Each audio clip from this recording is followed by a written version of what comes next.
अस्सलामु अलैकुम वरहमतुल्लाहि वबरकातुह। नून साकिन और तनवीन के अहकामात हम सीख रहे हैं और इजहार के बाद अब हम इदगाम को समझ रहे हैं। इदगाम के बारे में हमने अपनी पिछली क्लास में ये पढ़ा कि नून साकिन या तनवीन के बाद अगर हरूफ इदगाम में से कोई हरफ आ जाए तो वहाँ पर नून की आवाज़ को नहीं निकालते, बल्कि आगे वाले हर्फ जो कि यरमलून में से कोई हर्फ मौजूद होता है उसको अदा करते हैं। इदगाम के हरूफ का मजमुआ हमने यरमलून के नाम से याद किया था, यानी या, रा, मीम, लाम, वाव, नून। लाम और रा को अदा करते वक्त हम गुन्ना नहीं करते, लेकिन अगर या, वाव, नून, मीम में से कोई हरफ आ जाए तो फिर हम इन हरूफ पर गुन्ना को भी ज्यादा वक्त देते हैं। तो इदगाम को हम दो हिस्सों में तकसीम करते हैं, इदगाम गुन्ना के साथ और दूसरा इदगाम गुन्ना के बगैर। ठीक है, और आज हम मज़ीद कलिमात में इसकी मश्क करेंगे। तो चलिए अपनी क्लास का आगाज़ करते हैं। बिस्मिल्लाहिर्रहमानिर्रहीम। मा लल्लुबदा। जब हम वक्फ करेंगे तो एक ज़बर के साथ, जैसा कि अभी मैंने पढ़ा, लेकिन अगर आप वक्फ नहीं करते तो फिर आप पढ़ेंगे मा लल्लुबदन। ठीक, अब क्या हुआ कि हमने मा लन वर्ड था, लेकिन चूंकि आगे हमने देखा कि हरूफ इदगाम में से लाम आ गया, यानी तनवीन के बाद लाम आ गया जो कि हरूफ इदगाम में से है, तो हमने क्या किया, लन का हमने एक ज़बर के साथ पढ़ा और उसको आगे लाम के साथ जोड़ दिया। मा लल्लुबदन। आगे देखिए, अख्ज़तर राबियतन। अख्ज़तर, अख्ज़तर। अब आपने देखा तन नहीं, मैंने कहा तर, क्योंकि ज़बर तनवीन के बाद रा आ गया जो कि इदगाम के हरूफ में से है।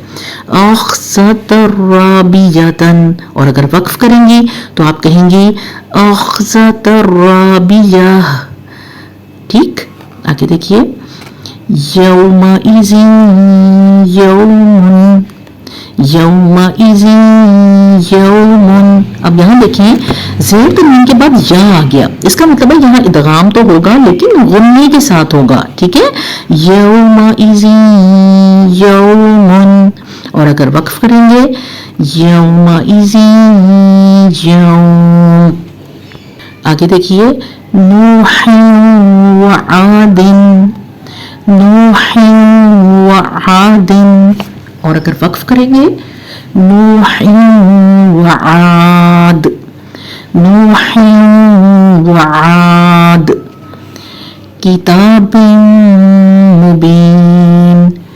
किताबिन बिन। आप देख लें यहाँ पर मीम जब हम अदा कर रहे हैं तो गुन्ना कर रहे हैं, और बा को साथ हमने इसलिए लिया क्योंकि ये दो जेर के साथ था ना, तो हमने एक जेर वाला बा उसके आगे मिला दिया।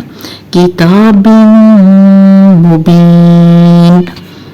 आगे शैइन नुकुर। और अगर वक्फ ना करें शैइन नुकुरिन। शैइन नुकुरिन। आगे देखिए, बिअखिल्लकुम। बिअखिल्लकुम। समरतिर रिज़्क़ा। और अगर वक्फ ना करें समरतिर रिज़्क़न। समरतिर रिज़्क़न। समरतिर रिज़्क़ा।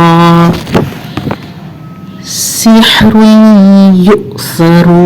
अब यहाँ हमने झटका क्यों दिया, यु, क्योंकि आपने देखा हमजा के ऊपर जज़म है। जब भी हमजा पे इस तरह से हरकत आ जाए तो आवाज एकदम से बंद की जाती है। सिहरुन युसरू। और अगर वक्फ करेंगे तो फिर क्या कहेंगे, सिहरुन युसर। आगे देखिए, अज़ाबुन वासिबुन। अज़ाबुन वासिबुन। और अगर वक्फ करेंगे अज़ाबुन वासिब। अज़ाबुन वासिब। जी, تو یہ تھی ہماری آج کی ادغام کے حروف کی مشق. امید ہے کہ آپ کو بہت اچھے سے سمجھ آ گیا ہوگا. اب آپ نے اس سبق کو کم از کم 4-5 مرتبہ دہرانا ہے. انشاءاللہ تعالی اگلی کلاس میں اگلے سبق کے ساتھ آپ سے دوبارہ ملاقات ہوگی. دعاؤں میں یاد رکھیے گا. فی امان اللہ.